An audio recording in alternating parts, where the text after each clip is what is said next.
پارے کا آغاز سورت الفرقان کے بقیہ حصے سے ہوتا ہے۔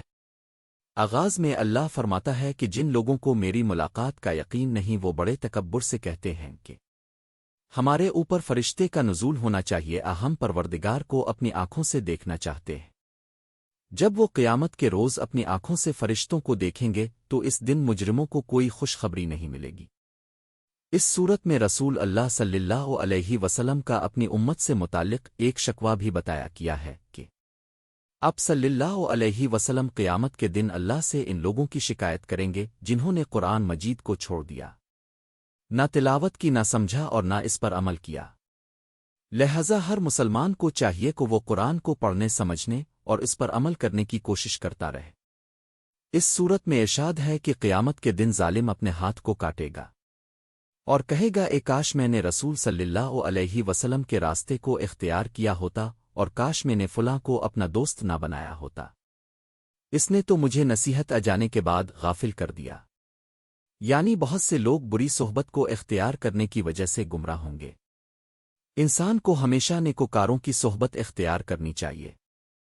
اس صورت کے آخر میں اللہ نے اپنے بندوں کی صفات بیان فرمائی ہیں کہ اللہ کے یہ بندے زمین پر عاجزی سے چلتے ہیں اور تکبر نہیں کرتے، جاہلوں سے واسطہ پڑے تو انہیں سلام کر کے الگ ہو جاتے ہیں، ان کی راتیں رکوع و سجود میں گزرتی ہیں، خرچ کرنے میں اعتدال رکھتے ہیں، نہ بخل کرتے ہیں اور نہ فضول خرچی، شرک نہیں کرتے، قتل ناحق سے بچتے ہیں اور زنا بدکاری کے قریب بھی نہیں جاتے، جھوٹی گواہی نہیں دیتے اور برائی کی مجالس سے دور رہتے ہیں اور اپنے لیے اور بیوی بچوں کے لیے دعا مانگتے ہیں۔ سورت فرقان کے بعد سورت الشعراء ہے۔ اس سورت میں اللہ نے قوم نو، قوم ہود، قوم سمود اور قوم لوط پر آنے والے عذابوں کا تذکرہ کیا۔ کس طرح ان تمام اقوام نے اپنے نبیوں کی نافرمانی کی اور عذاب کا نشانہ بنے۔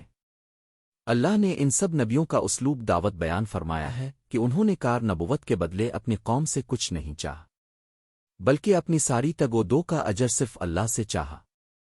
اس کے باوجود ان عاقبت نااندیش اقوام نے اپنے نبیوں کی تکذیب کی اور انجام کار عذاب کا نشانہ بنے اور رہتی دنیا کے لیے عبرت کا نشان بن گئے۔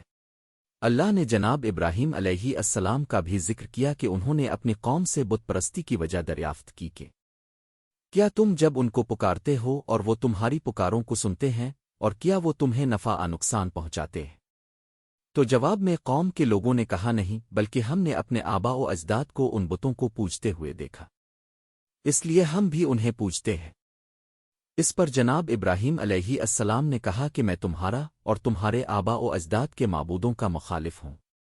میری وفا اور محبت رب العالمین کے لیے ہے، جس نے مجھے بنایا اور سیدھا راستہ دکھایا، جو مجھے کھلاتا اور پلاتا ہے، جو مجھے امراض سے شفا عطا دیتا ہے، جو مجھے موت بھی دے گا اور پھر دوبارہ زندہ بھی کرے گا، اور جس سے میں امید رکھتا ہوں کہ وہ مجھے قیامت کے دن معاف بھی کرے گا۔ اللہ نے قرآن مجید کے اپنی طرف سے نازل ہونے کا بھی ذکر کیا کہ اللہ نے قرآن کو واضح عربی زبان میں اتارا اور اس کو جبریل امین جناب رسول کریم صلی اللہ علیہ وسلم کے سینہ مبارک پر لے کر آئے تاکہ وہ لوگوں کو ڈرائیں، اور کہا کہ اس کی ایک نشانی یہ بھی ہے کہ بنی اسرائیل یعنی یہود و نصارہ کے علماء بھی اس کو پہچانتے ہیں۔ اس صورت میں اللہ نے ارشاد فرمایا کہ شیطان ہر جھوٹ بولنے والے بڑے گناہگار پر نازل ہوتا ہے اور بھٹکے ہوئے شاعروں پر بھی، وہ شعراء جو ہر وقت وہم کی وادیوں میں ٹھوکریں کھاتے رہتے ہیں اور قوت عمل سے قاصر، صرف باتیں بنانے میں مصروف رہتے ہیں۔ مگر وہ لوگ جو ایمان لائے اور عمل صالح کا راستہ اختیار کیا، اللہ ان سے شیاطین کو دور فرمائیں گے۔ سورت الشعراء کے بعد سورت النمل ہے۔ اس میں اللہ نے حضرت موسیٰ علیہ السلام کی نشانیوں کا ذکر کیا جنہیں بے مثال معجزات عطا کیے گئے تھے۔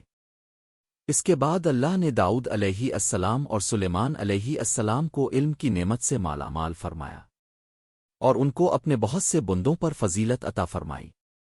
اللہ نے جناب سلیمان علیہ السلام کو علم اور حکومت کے اعتبار سے جناب داؤد علیہ السلام کا وارث بنایا اور ان کو پرندوں اور جانوروں کی بولیاں سکھائی تھیں اور جنات، انسانوں اور ہواؤں پر حکومت دی تھی۔ ایک بار سلیمان علیہ السلام کا لشکر گزر رہا تھا کہ سلیمان علیہ السلام نے دیکھا کہ ایک چیونٹی ملکہ دوسری چیونٹیوں کو کہہ رہی ہے کہ جلدی جلدی بل میں گیسو، ایسا نہ ہو کہ سلیمان کا لشکر تمہیں روند ڈالے۔ جناب سلیمان نے اس کی آواز سنی اور بولی کو سمجھ لیا تو اللہ کا شکر ادا کیا کہ انہیں کیا نعمتیں عطا فرمائی گئی ہیں۔ اس صورت میں اللہ نے سلیمان علیہ السلام کے دربار کی ایک کیفیت کا بھی ذکر کیا کہ ایک دن اپنے ہدہد کو غائب پایا تو اس کا نوٹس لیا اور فرمایا کہ اگر ہدہد نے اپنی غیر حاضری کی معقول وجہ بیان نہ کی تو اسے شدید عذاب دیا جائے گا، ذبح کر دیا جائے گا۔ کچھ دیر بعد ہدہد آیا تو اس نے اپنی کارگزاری سنائی کہ آج دربار کی طرف آتے ہوئے میرا گزر ایک ایسی بستی سے ہوا جہاں کے لوگوں کو اللہ کی بہت سی نعمتیں حاصل ہیں، اور ان پر ایک عورت بلقیس حکمران ہے، اور قوم کی بدنصیبی یہ ہے کہ وہ سورج کی پوجا کر رہی ہے جبکہ انہیں اللہ کی پوجا کرنی چاہیے۔ جناب سلیمان علیہ السلام نے اس ملکہ کو خط لکھا۔ جواب میں ملکہ نے تحفے تحائف بھجوائے۔ جناب سلیمان علیہ السلام نے تحفوں کو دیکھ کر کہا کہ جو کچھ اللہ نے ہمیں عطا کیا ہے وہ ملکہ کے بھجوائے ہوئے ان تحفوں سے بہت بہتر ہے۔ اپنے اپنے درباریوں سے کہا کہ تم میں سے کون ہے جو ملکہ کو تخت سمیت میرے دربار میں لے آئے۔ اس پر ایک بڑے جن نے کہا کہ میں دربار کے برخاست ہونے سے پہلے ملکہ کو تخت سمیت یہاں لا سکتا ہوں۔ ایک اور شخص کھڑا ہوا جو کتاب کا علم رکھنے والا اور اللہ کے اسماء اعظم کا عالم تھا۔ اس نے کہا میں ملکہ کے تخت کو اب کے پہلو بدلنے سے پہلے حاضر کر دوں گا۔ ملکہ بلقیس تخت سمیت وہاں آ گئیں۔ جناب سلیمان علیہ السلام نے ملکہ کے تخت میں تبدیلی کر کے ان سے پوچھا کیا یہ آپ ہی کا تخت ہے؟ تو ملکہ نے ہاں میں جواب دیا۔